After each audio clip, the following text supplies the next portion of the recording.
আসসালামু আলাইকুম এভরিওয়ান, কেমন আছেন সবাই? আশা করি সবাই ভালো আছেন।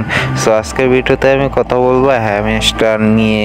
ভাই, হ্যামস্টারে কিন্তু কাউকে প্রবেশ করতে দিচ্ছে না। এখানে যে দেখতে পারো এইরকম কিন্তু সবারই এইরকম সমস্যাটা আসতেছে। এখানে কিন্তু কাউকে প্রবেশ করতে দিচ্ছে না। হ্যামস্টার কি আমাদের সাথে স্ক্যাম করলো? আজকে এই টপিক নিয়ে আমরা এখানে কথা বলবো যে আসলে এরা আমাদের সাথে স্ক্যাম করলো নাকি স্ক্যাম করেনি, এই বিষয় নিয়ে আজকে আমরা কথা বলবো। অনেকে আমাকে বলতেছে যে ভাই, ইনবক্সে অনেকে আমাকে মেসেজ দিচ্ছে যে ভাই এটা আসলে কি স্ক্যাম করলো, আমাদের কি এটা পেমেন্ট দিবে না? হ্যাঁ ভাই, আজকে আমি এই বিষয় নিয়ে কথা বলবো।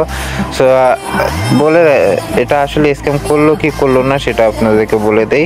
আসলে এটা কোনো প্রকারে কোনো স্ক্যাম করেনি। এরা আসলে একটা আপডেট নিয়ে আসতেছে, সেই আপডেটের কারণে এরকম ইস্যুটা হচ্ছে। আপডেটটা কমপ্লিট হলে আপনারা আবার নতুন করে হ্যামস্টারে ঢুকে আবার ট্যাপ করে মাইনিং করতে পারবেন, আবার কয়েন আর্ন করতে পারবেন। এটা আপডেটের জন্য আপনাদেরকে আর কি একটু অপেক্ষা করতে হবে। এই বিষয় নিয়ে তারা অফিসিয়াল চ্যানেলেও পোস্ট করে দিয়েছে এই আপডেট নিয়ে। আপনাদেরকে দেখাচ্ছি পোস্টটা। তার জন্য কি করবো, আমরা অফিসিয়াল চ্যানেলে চলে যাবো। হ্যামস্টারে অফিসিয়াল চ্যানেলে যদি ঢুকলে যে এখানে দেখতে পাবেন এই যে ওরা পোস্ট করেছে আপডেট নিয়ে। এটা আপনাদেরকে আমি বাংলায় ট্রান্সলেশন করে দেখাচ্ছি, ওয়েট, তাহলে আপনারা বুঝতে পারবেন। কি করব, কপি করে নেব, কপি করে ট্রান্সলেশনে চলে যাব।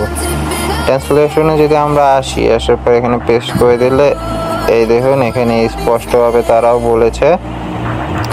এখানে কি বলেছে দেখেন, আরে সিইওরা, আমরা হ্যামস্টার কমব্যাট অ্যাপের সমস্যা সম্পর্কে সচেতন এবং যত তাড়াতাড়ি সম্ভব এটি সমাধান করার জন্য কাজ করতেছি। তারা এই সমস্যাটা সমাধান করার জন্য কিন্তু কাজ করতেছে।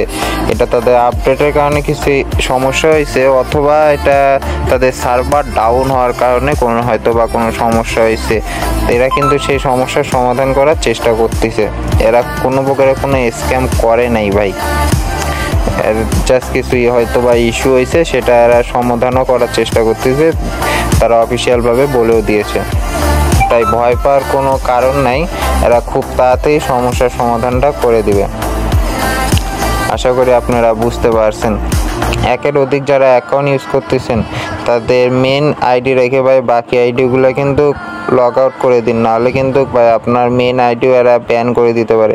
সেই বিষয় নিয়ে কিন্তু এরা নোটিশ দিছে যে যারা একের অধিক অ্যাকাউন্ট ইউজ করতেছে তাদের অ্যাকাউন্ট কিন্তু এরা ব্যান করে দিবে, সেই বিষয় নিয়ে এরা নোটিশ দিছে। তো যারা একের অধিক অ্যাকাউন্ট ইউজ করতেছেন এখনও সময় আছে, গিয়ে আপনার মেন অ্যাকাউন্টটা রেখে বাকি সবগুলো অ্যাকাউন্ট আর কি লগ আউট করে দেন। সো ভাই, আশা করি আপনারা বুঝতে পারছেন বিষয়টা।